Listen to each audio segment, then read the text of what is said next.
My boy Grayson's up in here. There we go. Bill. Hey, haven't seen Bill in a while.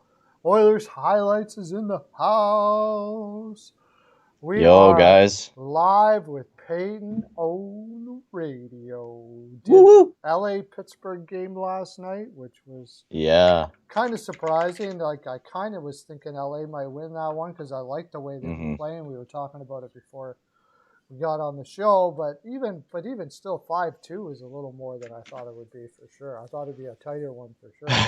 It was like pretty tight. I mean, if you look at the stats and if you watch over the game, like without a doubt, like LA like smacked the Penguins, and that's why the score ended up being the way that it was. But like it was tight all the way through up until like the third period, where like LA scored like I think it was like 3 goals in the span of like 2 minutes. Like they scored 2 goals in a few seconds, and it just blew the game apart. And I mean that top line of Kopitar, Kempe, and Afalio, oh my lord. And even the second line, Trevor Moreau has been amazing. Like he looked fantastic in that game alongside of Dano and Arvidsson. I was really impressed. Especially even the younger guys down below, like Turcotte looked really good. They played Samuel Famjo, who made his NHL debut, and he was looking pretty good. He was using his speed, disrupting a lot of plays. He looked really good throughout the night. Yeah, no, LA is looking like a much better team than people realize. They're going to surprise some people. LA and Nashville are my sleepers there in the West. I don't know if I have a sleeper in the East. I mean, the Rangers can't really be called a sleeper. I had the Rangers also making the playoffs before the season started. Hey, CL, how you doing, buddy? Welcome in. Yo Lauren's in the yo. house. Nice to have everybody. I might be cutting it a little short today, guys. I gotta go pick up my son, and so we're gonna do about an hour together here today. Um, Mm-hmm. just on a side note before we get going, I see why it's like minus 650 to one for the Avalanche. They're putting Oh my lord. Prosvetov in net. He just got absolutely he was just absolutely ripped last time. That I mean, I got over 3.5 in early. I don't even know what they got to score over 3.5 on that, right? Uh, I mean, Oh my lord, Ivan. Oh geez. yeah, Yeah, that Prosvetov. that game is gonna be a demolition derby. I think I'm gonna watch that tonight. Yeah, it That's better gonna be be. one of the games I watch. How many times have Arizona surprised us this year, though? I don't know. A Like, lot. it got to the Like point. It gets to the point where I start to wonder if there's some fixed action. But I think it's this Turney guy, the coach. I think this guy just he's a has good a. coach. He's an unbelievable coach. These I really liked him when he was coaching the World Junior team a while back, and I thought he did an amazing job of like, building up the young guys. He had really good lineups, knew what players can do, what their limit was. He just does a really good job there in Arizona, and they have stolen a few games this year. They've been absolutely amazing. And when they beat Toronto, they officially made Montreal last place in the entire NHL. They're tied back up now, but Montreal was now sitting in bottom place in the entire NHL. Which what a change! Team that was in the Stanley Cup Finals last year and now, you know, bottom place. That's just ironic how me and you were both calling that. yeah, yeah. It's Montreal's really bad. I mean, they did play a decent game against Chicago last night, but hmm Chicago, that's Kirby Doc taken out of the lineup. Just this COVID stuff is killer on cappers like me. Oh my gosh. No, it's even killer for fans. Like, Yeah. I haven't even been able to watch an Oilers game in like what 2 weeks, something like that. Now it feels like. Like I'm finally get a game tomorrow where I get to see Edmonton go up against the Sens, but then we don't play until like next Thursday. And this COVID stuff has been a real big ass kicker. I even seen like apparently at the dome because Calgary finally played a game at home, and apparently food and drinks were banned, so they set up this little cooler for water for fans to drink out of, just one little cooler in the dome and cups. And I'm like, get what? So you're not gonna Because, serve people drinks, but you're gonna have everyone oh, go to this little cooler to because grab water? exchanging money and stuff, I guess. I don't know. All of this, it just, like I said, I don't try to pretend to figure it out. It's really weird. No, it's confusing. Like we said before, we're not no doctors.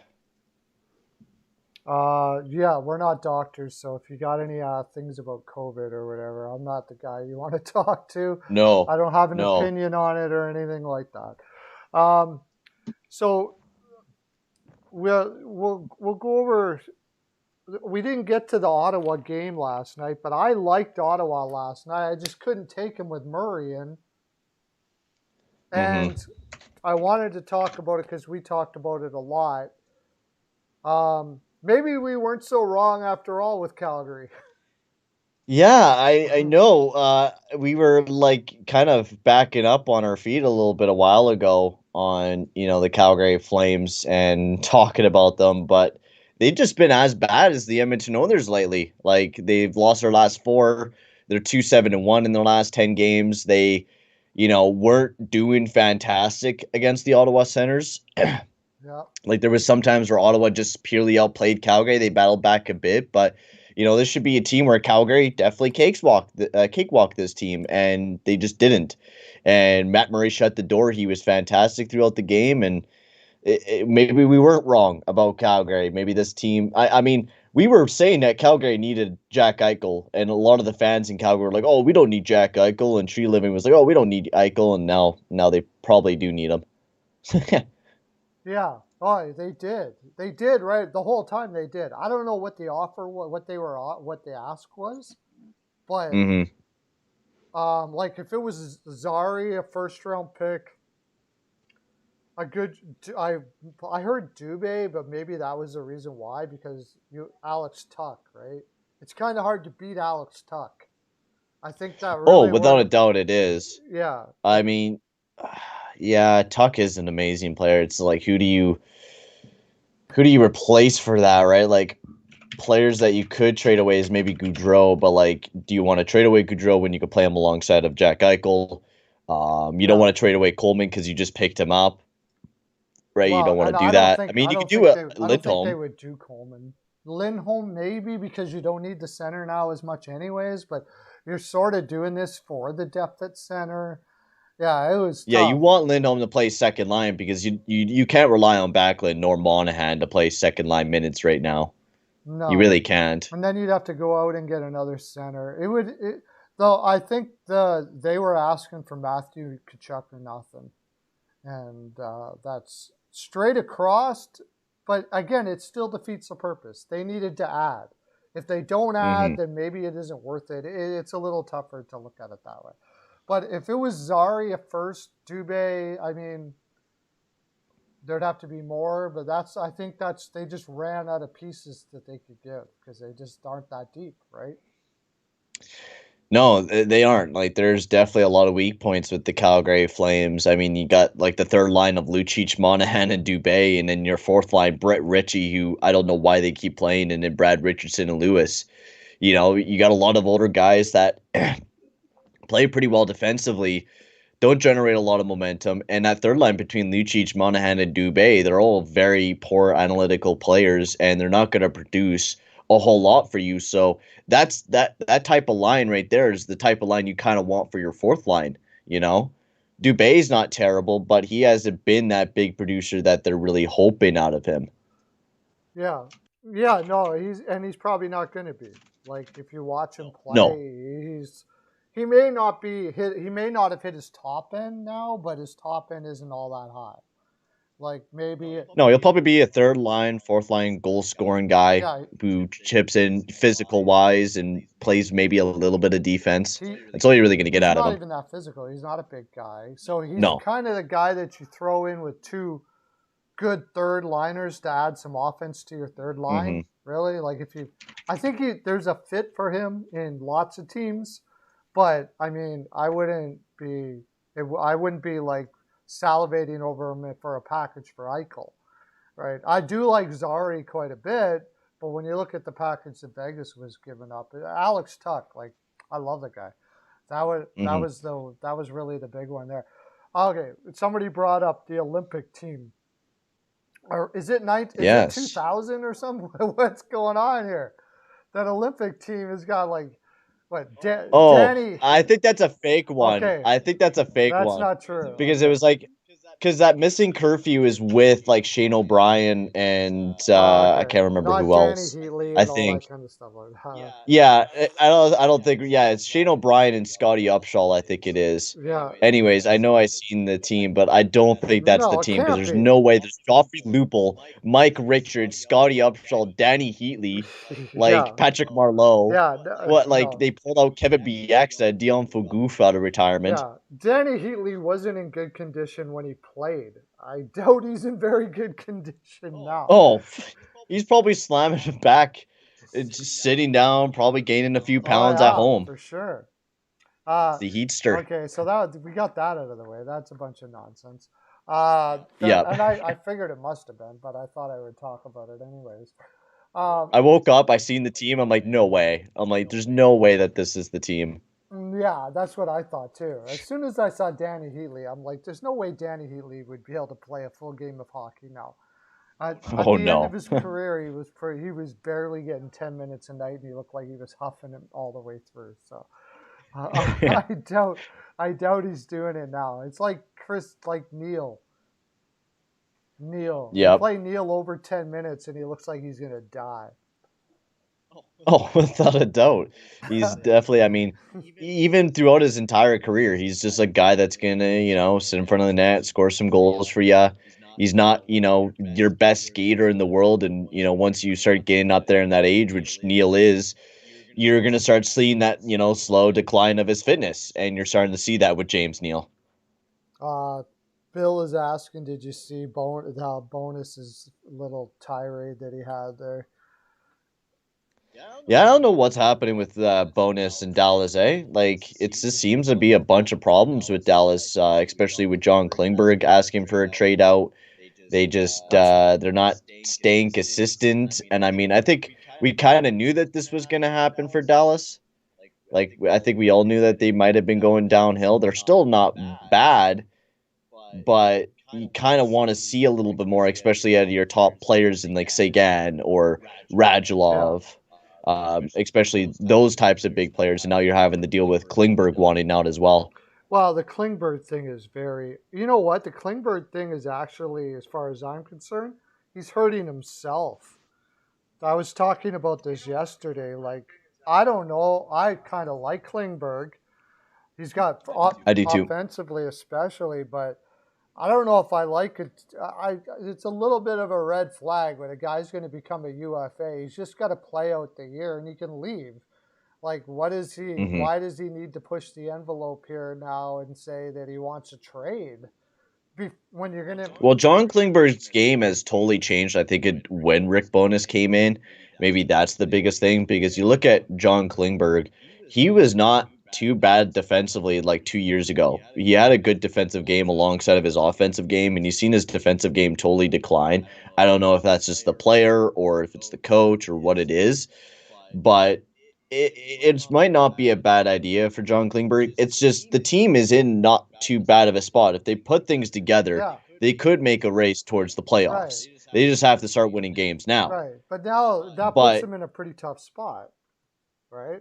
mhm, yeah. Now, if you're going to be a good team and you're close to being into the playoffs, now you got to trade away, John Klingberg to some other team, Mm-hmm. and it's gonna, might decline your team. It's just a really tough situation, I think, for the Dallas Stars. That puts them in a bit of a situation because, like, they definitely need a defenseman back. But if you're trading to a playoff team, most likely they're not going to want to trade you back, a defenseman, and most likely Klingberg is want to go to a playoff team because he's a big time rental. So it kind of puts him in a sticky situation for Dallas. Yeah, like it's really, and that's the thing. Now, if you're a manager of another team, you're thinking, do I want a guy that's going to put the organization like this? Like, this is Hmm. really all he had to do is be quiet. Why does he need to ask for a trade now? He can go anywhere, right? So, Hmm. what's the motivation? Is he just he's pushing the envelope for them to sign him, or is he just literally like totally fed up? I think you might have hit something there. And it's funny, Bill Brutz just brought it up and asked you about it, about the Bonus losing his mind like that. It's possible. Bonus already like just ruined Hudobin. Like there's Yep. like ever since whatever happened between him and Hudobin, ever since that day, Hudobin has been a shadow of his old self, right? Mm-hmm. And I don't know if that's because of what Hudobin did or the way he was treated or what, but he has been terrible ever since the bonus. Like bonus lost his mind. Like he was Yeah. pissed.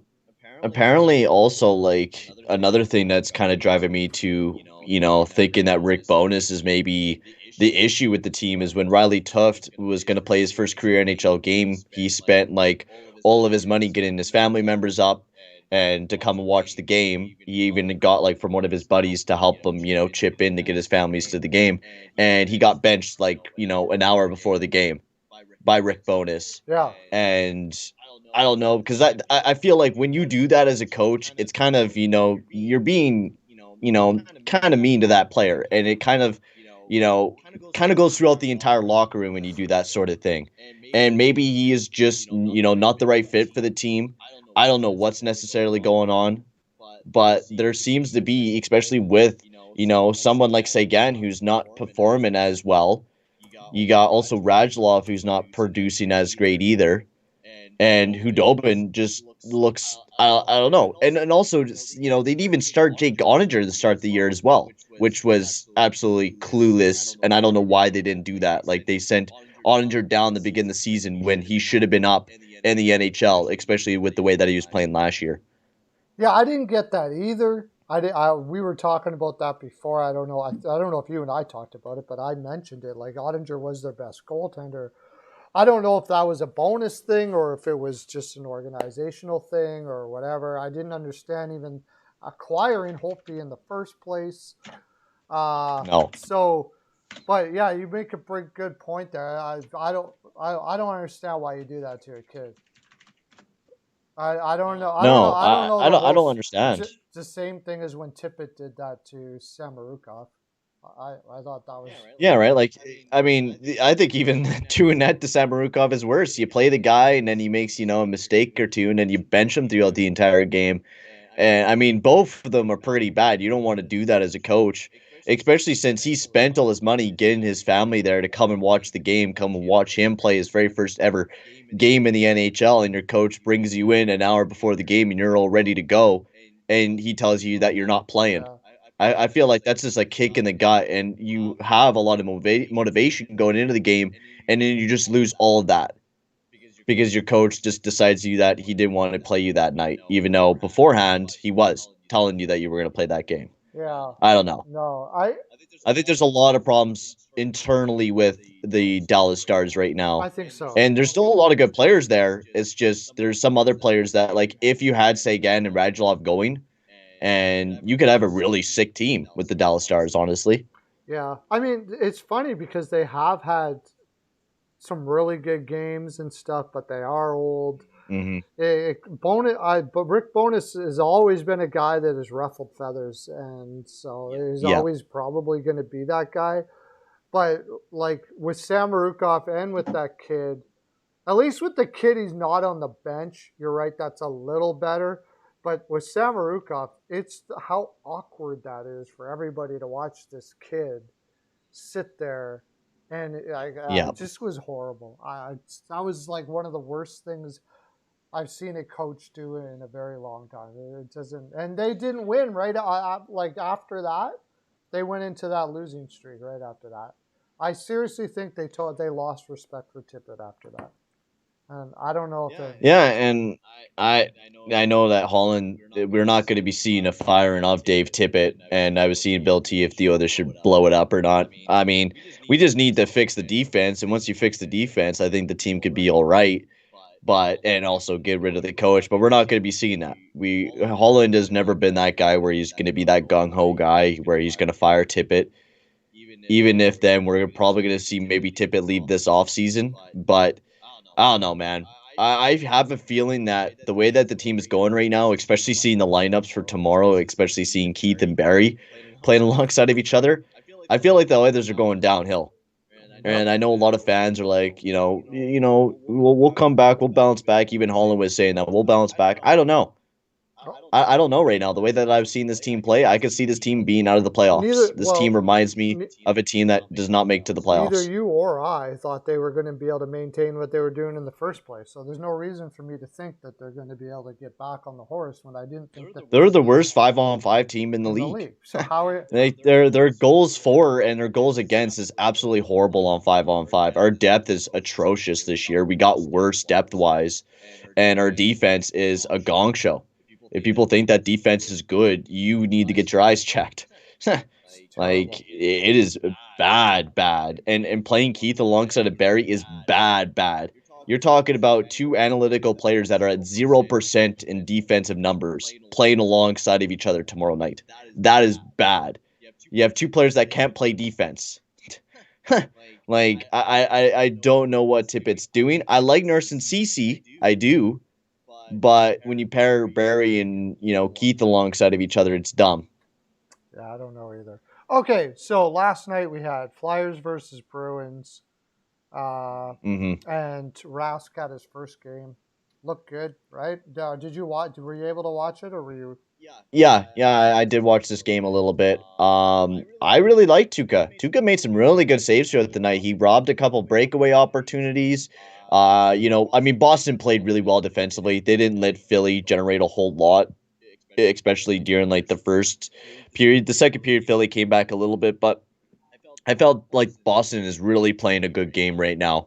I mean, especially since they split up the perfection line there, and I think Pasternak's playing on that second line alongside a Hall and Holla. I think they're what they're doing right now. And I was really big fan. Pasternak had a hattie. He was looking good throughout the night.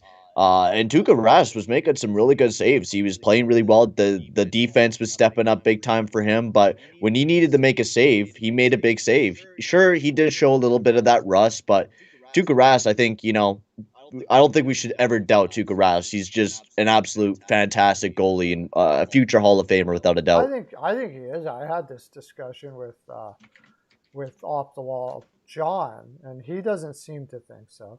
But he had his ups and downs, I guess. But I have always thought he was a great goaltender, and I think he should be. The thing is, he never won a cup as a starter. And he's only No. played 600 games, and most of the Hall of Famers are up in the 900 to 1,000, something like that. Yeah. So it may be difficult, but Yeah. the guy stopped pucks like nobody's business, man. He was, especially in the regular season, he was fantastic. By the way, Mercer's not here, but he would if he was here. He would get himself some swag. He nailed the score 3-2 yesterday. Woo! Woo! Damn. Everybody had the Bruins except for CL, who takes the Flyers, even if they have no players to put on the ice. So, Lightning versus Canucks, and I had this feeling that maybe the Canucks might be able to do something here, but and they did. They actually outshot the Lightning. They didn't play that bad, but Lightning are just too good with Kucherov in the lineup right now. I don't know that now that Kucherov is back there, I don't see them losing too often now.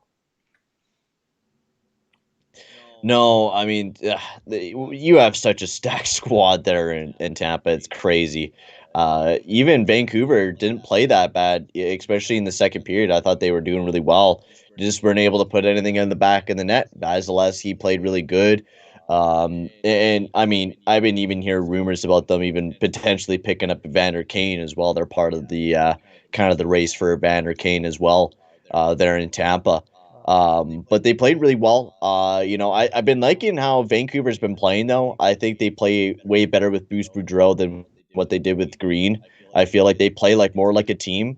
I wish I could see a little bit more of Pedersen. Pedersen's definitely been a guy that I think I don't know. I don't know what is with Pedersen. I don't know if it's just I think it's a big confidence issue right now with Pedersen on him not performing greatly. But Tampa Bay with Kucherov in the lineup is a team that's almost unbeatable, honestly. Yeah, it is, and He's their leader now. You really get it's a different team when Cooch is in the lineup. It's just a different team. He keeps. Mm-hmm. I think Kucherov more than anybody on that roster keeps people accountable for what they do because when he's in, you don't see them have these like games where they play down to their competition as much and all that stuff like that. So to me, it's pretty huge. The rumor about Marc-Andre Fleury, is it true that it's a rumor? Yeah, it's true that it's a rumor, but I mean, I don't know. I don't think it's gonna happen though, because Fleury's no movement clause is a big thing, especially with Holland not wanting to trade away a first round pick. I don't see it really happening. Us picking up Fleury. Holland said that he's gonna be just going with Smith. Of course, he's injured again though. And Koskinen and Skinner is basically what we're gonna be going with our goaltending again this year. Yeah, I So think we're almost certainly, and as long as everything works out as far as the league investigation and stuff, we're gonna have Kane. I do believe that for 1.5 mil. yeah, So yeah, I heard like multiple sources saying that we're gonna have him at 1.5 mil. It's just I think there's a lot of things that have to happen before we get Kane, especially with all the investigations going on right now, and also that current buyout because the NHLPA is stepping up for Kane or something like that too. So I think there's a lot going into what that's happening, and I don't think we'll see Kane signed until maybe next week or the week after that. yeah, maybe. And the longer it takes, the Maybe. less he's played and whatever. And I don't honestly. I mean, I guess it doesn't hurt to have another 35 goal scorer. But really, if we can't keep the puck out of the net, what does it really matter? Um, Blue Jackets, Right? Hurricanes, whatever. Wow. That's all I have to say. Yeah. Um, Jack, I feel bad for Jack LaFontaine. Yeah. Did he start in this game? No. He had No, he he had just four came in. shots. He only stopped one. Yeah, yeah, that was bad. I mean, yeah, I gotta say, I give it to the Blue Jackets. Honestly, Brad Larson's doing a good job with that team, especially with a lot of the young guys that they do have on the team. Cole Cylinder's not looking terrible, especially with the way that he is. He's a young guy coming right into the NHL. Laine hasn't been looking too terrible. He's been almost at a point per game pace, and he looks like he has a little bit of that confidence back, which I think he was missing big time in Winnipeg, and especially playing in a place where you're not focused on a whole lot. I think that a lot of these young guys will really excel with that fact that you don't have to deal with a lot of the media, kind of like what Laine. Laine was dealing with a lot of crap from the media, especially when he wasn't performing big time, as he was dealing with crap from the team, and he had that little bit of that video game addiction as well with Fortnite, as well. Who did?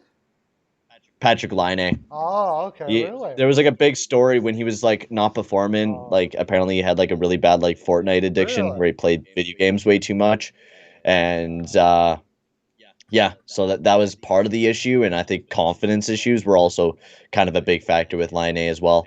And Max Domi has been playing pretty well. Yeah. By the way, Whitechel picked Columbus to win last night. Ooh, Yeah. nice. Boom. He didn't get the score, but who cares? I mean, that's a pretty killer. Still a dub. Yeah, that's a pretty pick. Yeah, pretty good pick.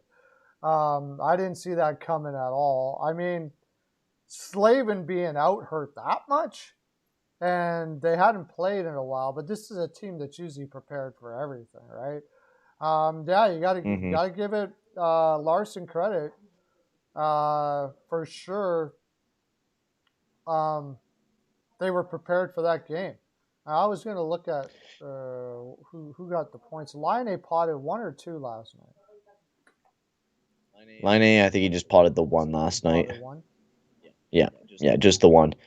What did Oh yeah, D'Angelo also got Oh, a that's the guy. misconduct. They should watch out for that Chinnikov kid. He got two last night, and I've been talking about him quite a bit before he even started. Like, yeah, that kid's going to be freaking awesome, man. He's just putting it all together right now.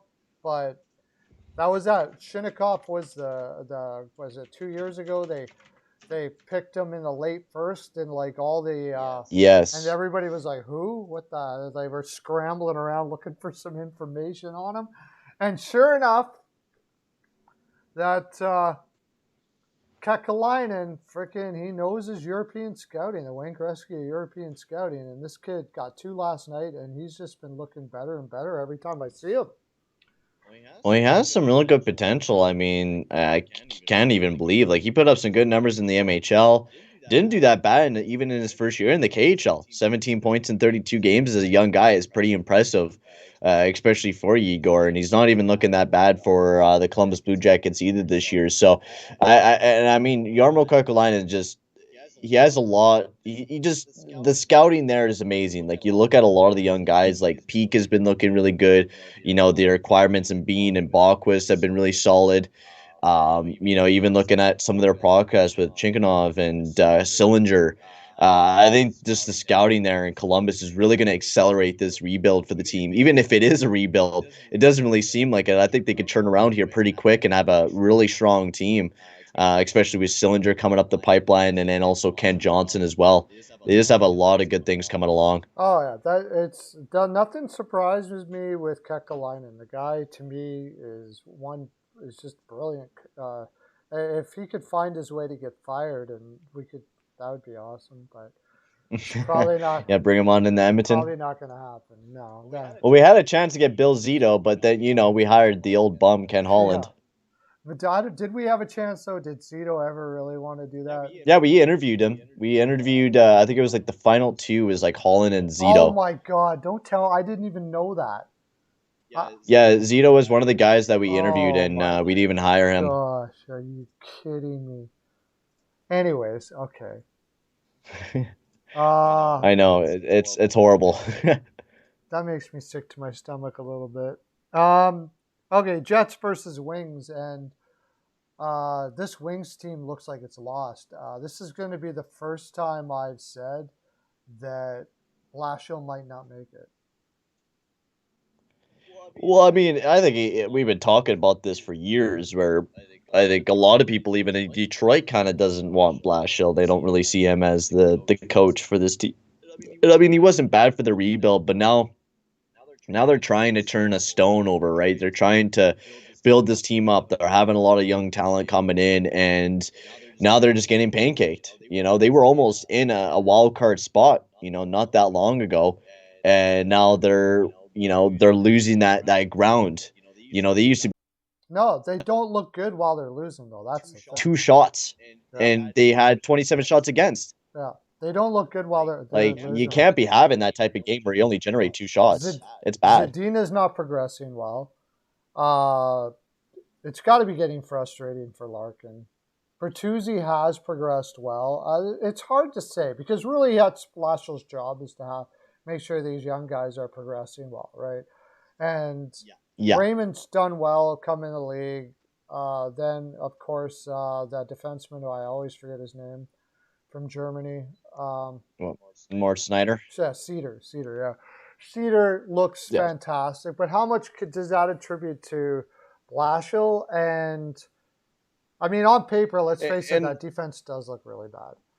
So and not just that, like, I mean, you look at a lot of the young guys, like how has Joe Veleno not popped off this year, or Michael Rasmussen's who's been playing with the team for a bit, and Zadina, like why do these young guys continue to not perform underneath Blashill? Zadina was supposed to be a guy that was supposed to be killer for the team, and just hasn't found that goal scoring touch.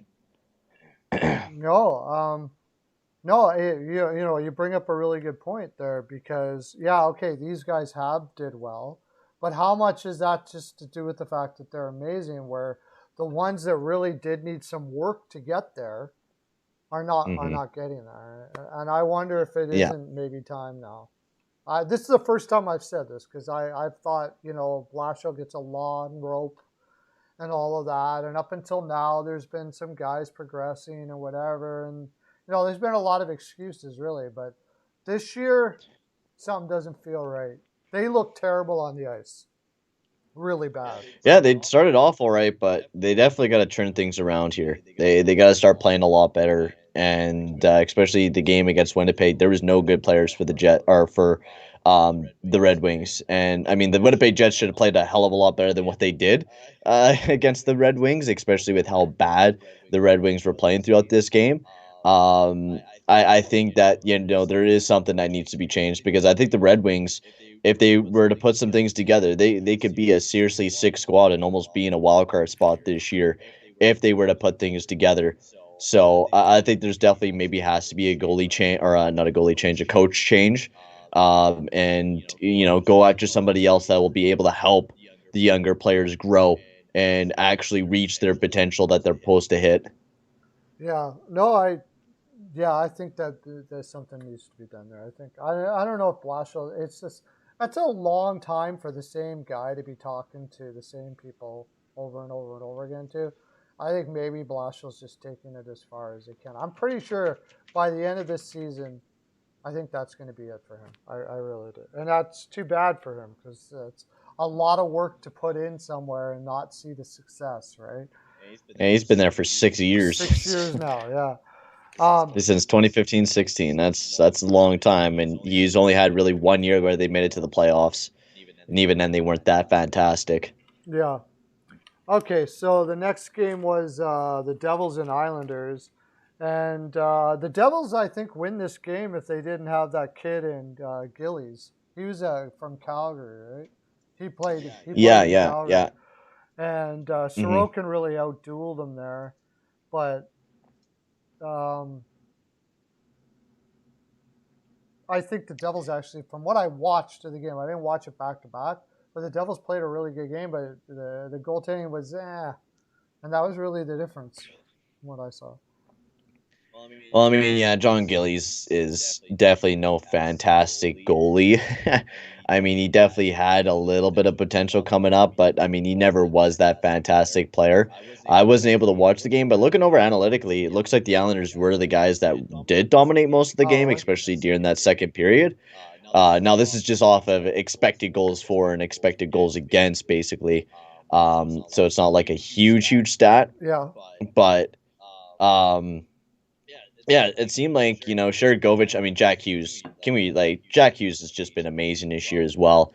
Playing fantastic for the New Jersey Devils. He had a good game. But, I think with the Islanders, we talked about them a while ago where they just have not been too fantastic this year. Haven't been doing what they haven't been doing terrible the last little bit. 6-2-2. They're winning a little bit of games. I think they're very far out of a playoff spot, but they also have like a lot of games ahead of them still. They only played 29. Yeah. Wow. Yeah. They're going to have a rough schedule coming down the road here. And This is going to be real tough for they them. don't have many replacement players. So that's really been, I think, their problem over the long haul is they don't have much in their system to bring up that they can rely on. So they overplay their veterans, and it's Yeah. really hurt them, and that's what's hurt them here. As far as New Jersey, they're going to be fine. Oh yeah. They are a young team, and I thought they'd be a little better this year, but it is a fairly tough division. So I that's just like I said. I didn't watch. I wasn't had didn't have my eye on that game as much as other games, but probably just every time I flipped, New Jersey was doing really well. Kraken versus I think a big thing for sorry. New Jersey, one thing too, is the goaltending. New Jersey's been having a real big issue with goaltending. I think me and you both thought Mackenzie Blackwood and Bernier were going to be a little bit better than what they were this year, and they just have not been the big time goalies that the Devils needed them to be. Weird. Well, I mean, Bernier's been injured, but when Yeah, that too. But uh, Blackwood, Blackwood has not been what I thought it would be either. But then the defense is their defense is pretty erratic, so it's hard to put that totally on the yeah, goaltender as well. They got a pretty young defense there. They don't have too many guys that are going to shut it down as right now either. no, So they're going to have to look for more guys like that. Like Graves is kind of that guy for them, and besides that, there's not much. So that probably has more to do with it than anything. However, Bernier really lit it up in Detroit a lot. If he can get back, maybe he can, do something. But really, when it comes down to it now, I think New Jersey is just has realized that it's not their year again, and they're probably going to be resting guys and taking the draft pick one more time. Yeah, I mean, why not? It's a pretty loaded up draft, so why not get another prospect to be added onto the team? You already have a lot of young players in Mercer popping through. You got Janssen, who hasn't been playing too bad this year, but you got Hughes, Brad's been jumping up, Sherry Govich been looking good. You got Ty Smith. You got a lot of good players that are coming up the pipeline. So honestly, why not go for another pick? Why not, get another pick when you are pretty close to being a pretty solid team? You're gonna get PK Subban off the books this upcoming year, so you're gonna get his 9 million off. I think it could be a potentially really good year for the Devils to go build up some extra pieces to the team next year, and get another high draft pick. Yeah, I think they'll start adding a little bit in here and there. Like you said, Hughes is looking very good. Nico Hischier, it seems, is going to be a second line center, right? Hughes is going to be their number one. And Oh, without a doubt. they've got some really good young players coming up. Alexander Holtz and Fabian Yeah. Zuderland has looked really good. Um, and Luke Hughes, of course, that they picked up. He's going to be coming up here in the next one. Makamadulin. They got a lot of young guys that are going to be vying for spots next year. I don't think they're too far away, but maybe I think I gave them a little more than I have a tendency to do that with young players. Blues versus Kraken, and the Blues were sleeping last night, but they did pull it out in the end. Mm-hmm. I get the great method in my last comment. Oh yeah, please. Yeah. No, we don't want Dominic Ducharme in Edmonton. Don't give them any ideas, Bill. Oh my gosh. No, please. They'll hire him as an assistant to Babcock. Jeez, no. Oh God. No. Yeah. That would be a horror scene. No. Please no. That's gonna. They're gonna hire Babcock. You know it. Oh my God, that'd be so bad. Anyways, yeah, we won't talk too much about the Blues there. What was I going to say about that game? Drigger looked pretty good in that game, but overall, it was just a really boring game. I watched it. Yeah. It was boring. Didn't Jared McCann? Didn't Jared McCann also call it the team? I think in an interview. Oh, did he? Or he said that I think he said that the team has to play better or something like that. Yeah, like in that game there, that was one they could have had because St. Louis wasn't ready for that game, and they kind of let it slip through their fingers. St. Louis got by with their skill, but they really didn't have a lot of fire last night. And then in the end, the skill ended up just winning them over. But I really think this team knows that a lot of these guys are going to be gone at the deadline. And it's really tough to get yourself up and going when you know. It's pretty obvious now what Francis did here. He grabbed these guys to grab picks at the deadline, and I think they all know it.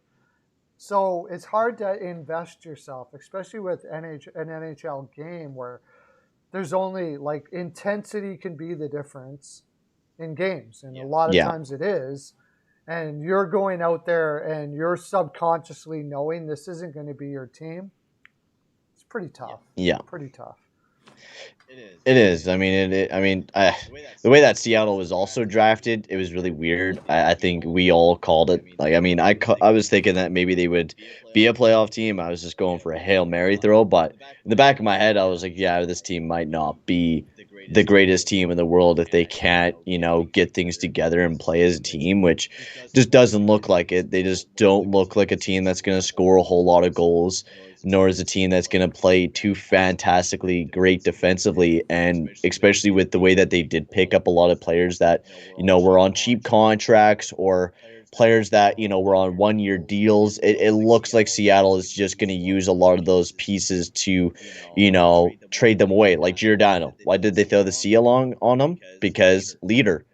I heard a story where some player got an A basically before he got traded. I think it was Ryan Jones, the guy for NBC. He was talking about how he got the A right before he got traded, and he was telling everyone, I'm going to get traded. and then he did, even though everyone was telling him he wasn't. And I think that's the same thing with Giordano. You put that C on him to show everyone in the league that he's a great leader. And so that builds up his, trade value. So when you do trade him away, you get a decent return for him. Right, and if by chance they catch like if they do go on a run or something like that, then you have yourself a captain. But I agree, Yeah. that basically was just to increase his value a little bit more. He's going to get traded. I'm pretty sure. Everything I've heard is that he will be moving on, and yeah, there's going to be a lot of guys moved on from there. And actually, I don't blame Francis for doing what he did. I really don't. He's No. got to build that team, and it's There wasn't any big All-Star unless you drafted like Tarasenko, which I mean, why not? yeah. um, but there were some players that they could potentially drafted, but I think they were just thinking about these next two drafts are going to be massive.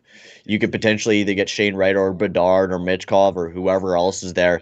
You got a lot of good prospects coming up, so why not just draft players who you could potentially just trade off later on and build up for those drafts and try to get as many good picks as you could possibly get and tank for, Wright or, Mitchkov or Bedard. Yeah.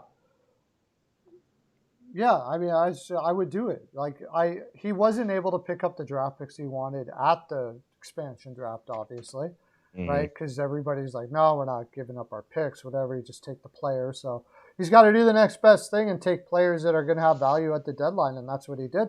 And they're going to be Yeah. traded away, and then you do it all over again. You grab a couple free agents, you keep on building your prospects, and this is going to be a rebuild team that probably won't be relevant for 5 to 7 years, unless they do get a Bedard and a Michkov, and things just escalate a little faster that way. But more than likely, Hmm. you're looking at 5 to 7 years before they're even really relevant. So, Yeah. uh, And also, before we get on to the next game, what's your thoughts on the NHL All-Star teams and Nick Suzuki making it in and Nazem Kadri not I and I don't all I this? don't care. I know a lot of people seem to be caring about it. I mean, I think, not every player from every team should make it in and that we should, pick the talent. But in the end, like you said, it's not a huge deal. It's just the All-Star You game. know why that Kadri is not going? Because Kadri told them he didn't want to go. That too. That's why he's not going. They're not going. They're sending the players that are willing to go. They talked to Hmm. everybody beforehand, said, "Hey, we're going to take you," and they're like, "Nah, it's COVID. I'm going to go home." Yeah, I Blah blah guess blah blah blah. because in past years, they're like when people like were like picked by fans, you seen so many people just drop out, be like, "Yeah, I don't want to go. I'm not going." Yeah. Like Ovechkin did that last year. I think Crosby did it once before too. There's a lot of players that just decide not to go, and maybe that is the biggest reason why. I mean, I know they are doing like a huge vote for like the last player in, so maybe we will see Kadri get in or something like that. But I know like the NHL was picking a lot of these players. You have the fan voted captains, and then the rest of the teams were picked by the NHL. So maybe that is, the thing that maybe they were asking the players before they made the announcement, just so they don't have to deal with players dropping out and all this. It's not a bad idea. No, for sure. And it's already going to be a poorly uh, watched All Star game, anyways. It's amazing when you have the people with the money, the sponsors. When that event is going to come up, there's nothing stopping it, right? Like Hmm. if it was not that, the All Star, there should be no All Star game this year. I Yo. saw something where the Oilers are going to play like 47 games in 100 days or something like that, like Oh God. ridiculous. Uh, Somebody said something. A couple things. Can we talk the NHL format? I don't know what he's talking about that. What format? What? Also, What's that? one thing, I just heard a thing from Freeman and Merrick. Freeman and Merrick have heard that Edmonton isn't willing to do a first round pick for Chikrin. Merrick adds that he is surprised by a lot of things coming out of Edmonton, and they didn't make sense to him. not willing to do a first round pick for Chikrin is just Are you? I'm going to talk about this in the Others cast, which I will be doing that at like the 4. only way that makes sense is if they have talked to the agent and they realize that and Chikrin's not big on and being in Edmonton. That's the only way that makes sense. Yeah, but like maybe pick him up as a rental. Like you're a team that has McDavid. Like Pittsburgh did all this stuff. They picked up Kessel, and Kessel didn't get along with Malkin, but hey, they forged through and they kept things going. I don't under and even Hampus Lindholm was brought up as well, and of course, it's mind-boggling to me. It really is mind-boggling to me how we're not willing to improve our defensive core, which is the biggest issue right now, but we're not willing to trade our first-round pick to improve that defensive core when we absolutely need to. Well, that's what I like about doing with you is I can always play devil's advocate. Holland is big on guys that want to be there. So, oh yeah, is Chikrin really going to make us a contender this year? Probably not. I mean, really, when it comes down to it, if the guy didn't want to be there in the first place, if he's not going to willing to sign long term, Holland's the kind of guy who's like, well, okay, I'm not going to turn this guy's family all around and make him come here and all that kind of stuff like that. Lindholm, I'm not sure. Is he willing? Is Anaheim really willing to trade Lindholm? That's the thing. But I mean, right. But if Chikrin is willing to stay in, he's got to stay in Edmonton because we acquired him. He has no, he's got to stay here for 3 years, right? Yeah. And if he's like, okay, I'll go to Edmonton, and he's not willing to give up a first for that, that is ridiculous. That is absolutely ridiculous. Right, like it's stupid because if you think about it, we need a left-handed defenseman. We do. Keith is not that guy. He's not that guy. And if you were to do like Nurse and Cece, Chikrin, and Bouchard, that is an actual solid top 4. Yeah. It really is. You actually have a half-decent top 4 that can actually play hockey and could potentially play not that bad defensively. Right. Chikrin could make us a hell of a lot better. It's just if this is confusing Merrick and Friedman on what the decisions are making in Edmonton, then we have no hope. We have no hope. Yeah. I mean, you don't hear Friedman say stuff like that about teams too often, right? Right? Like even I'm most confused. Most of them are very, and most of the things they say are very positive and optimistic about teams, unless it's an absolute disaster, which it is. And if they're confused, if Friedman and Merrick are confused, then they're pretty good hockey minds between Friedman and Merrick. And if they're not understanding what's going on with Edmonton and the decisions that they're making, then we are done. We're not making it to the playoffs. Yeah. Especially if we're not willing to pick up a defenseman, which we absolutely need right now. Yeah. And I know people keep telling me, oh, we need goaltending. Yeah, but look at the D. Like, look at the D that we have. It's, the goaltending, yes, it hasn't been great. I would rather have D than goaltending right now. But it's been better than it's been above average this year than what we were expected to get out of our goaltending. But we definitely need a big-time defenseman and a goaltender, without a doubt. Those are two big things that we're needing. But Holland hasn't done any of that with his 3-year tenure. He's actually made the D worse and hasn't done anything to our goaltending. It's an absolute joke that we're almost 1,000 days in office with Holland, and he hasn't done anything to improve this team, but make it worse. Oh, I totally agree. It blows my mind. I agree with you. Bill's saying about, I'll let you go because honestly, all-star stuff to me is like, whatever, I don't. So, like, Bergeron is going and Brad Marchand gets snubbed. Okay. Yeah, I understand it, but most likely the NHL, we all know that NHL does not like Brad Marchand. So they're probably just like, yeah, he's having a good season. Screw him. We'll pick Bergeron. Yeah, I mean, you know who actually selects the people that are going to go, Bill?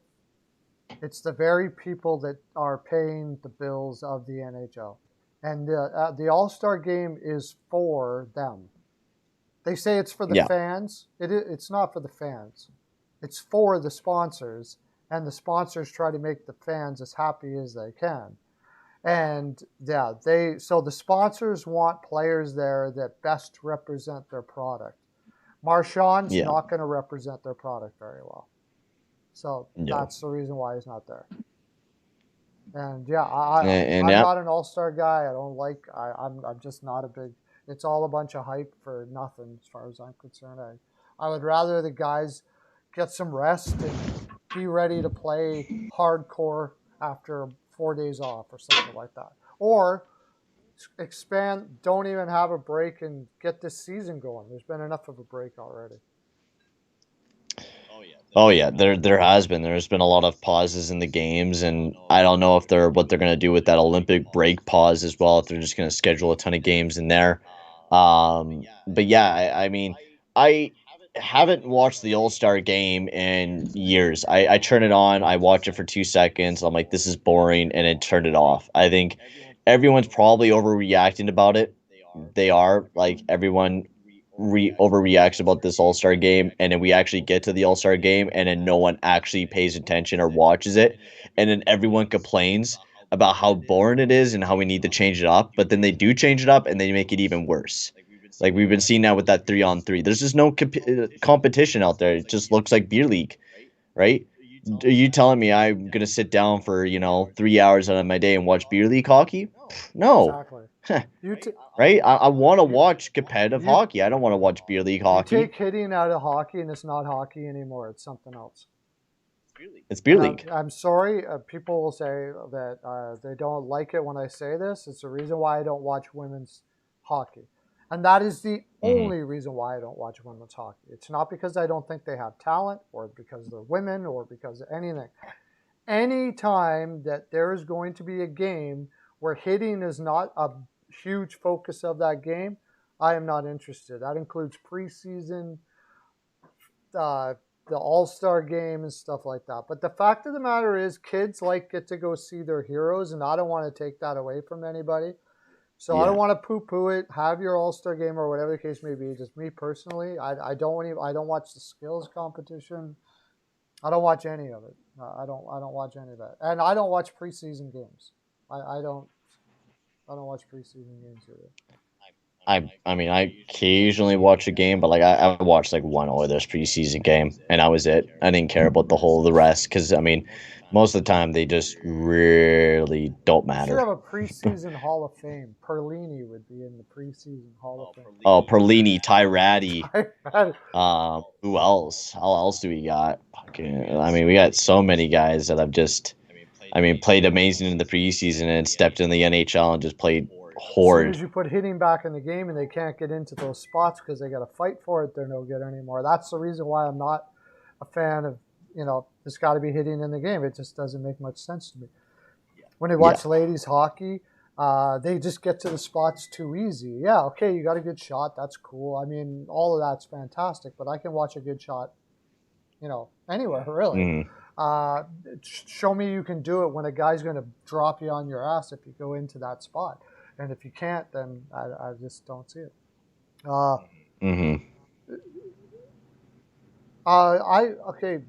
We've talked about that quite a bit about making a ballsy move.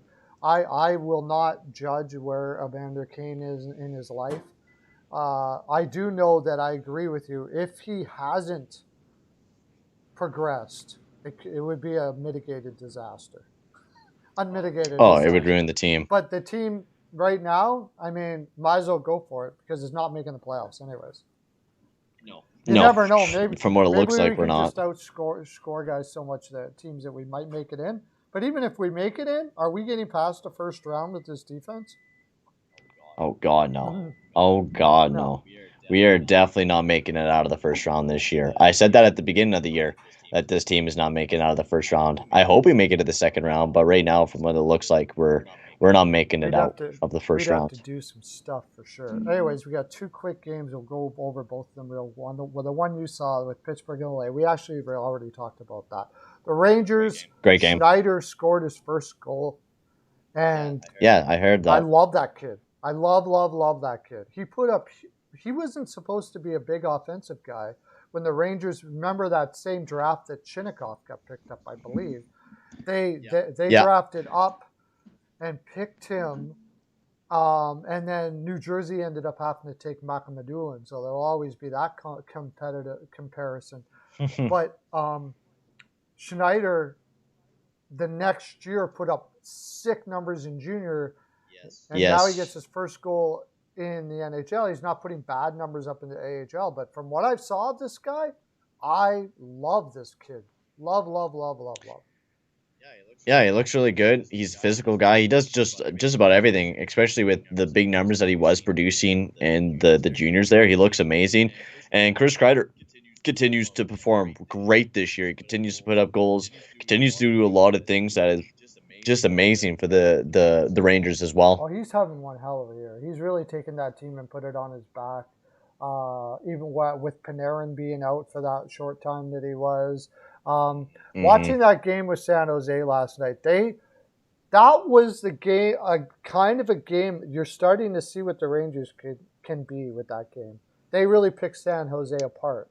And I think that was the first real time when you saw a full 60 minutes where they did something like Carolina does, the Pittsburghs do, where they actually just pick a team apart. Before this, they've been kind of relying on some skill and Shesterkin, right? And Yeah. that Yeah. was the first game I saw of them where they really looked like they were actually playing as a unit and adjusting to the team that they were playing against and picking them apart a bit. It bodes well for them in the future for sure, I think. Leafs should have drafted Schneider. Hmm. Yes. Good point by Weichel. It would have been a good pick. They picked up a Mirov, right? I think Where's so. he?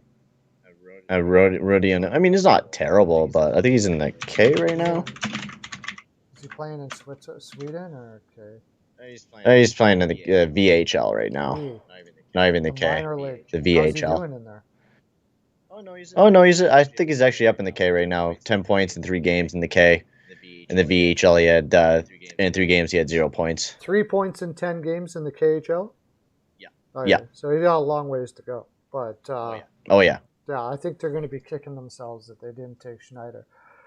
Anyways, you said we do an hour, and that has been an hour. Too bad. This has been so much fun, but it's been so much fun. I will have to join you I again. haven't even noticed my throat being all that bad. So, No. but I'm gonna. Sorry, guys. I'm gonna go out too. I've been doing a lot this week, and my throat's kind of fading on me here, and I don't want to do any more to it. But thanks for coming in, everybody. Bill, John, Lauren, all the Hall of Famers that come in here and talk. You guys are great. I'll be back on Monday. We'll see, but if the throat gets better, I might try to do something. Are you doing something this weekend? Yeah, I'm doing the games this weekend. Potentially depends on how I'm feeling. If I feel good, then I'm doing the Rangers and Flyers, which Joe will be joining me, and then I'm doing the Oilers and Sens right after that. So that's depend on how the throat feels. If it doesn't, then I might not do anything tomorrow, or I might just do one That'll be game. Saturday night. Yeah, that's tomorrow night, Saturday night. Yeah. I find it highly unlikely, but we'll see how my throat's doing. See you later, guys. Thanks for coming on, Payton. Peace out. Awesome. Have a great day. Yeah, not a problem. Bye. Always fun time.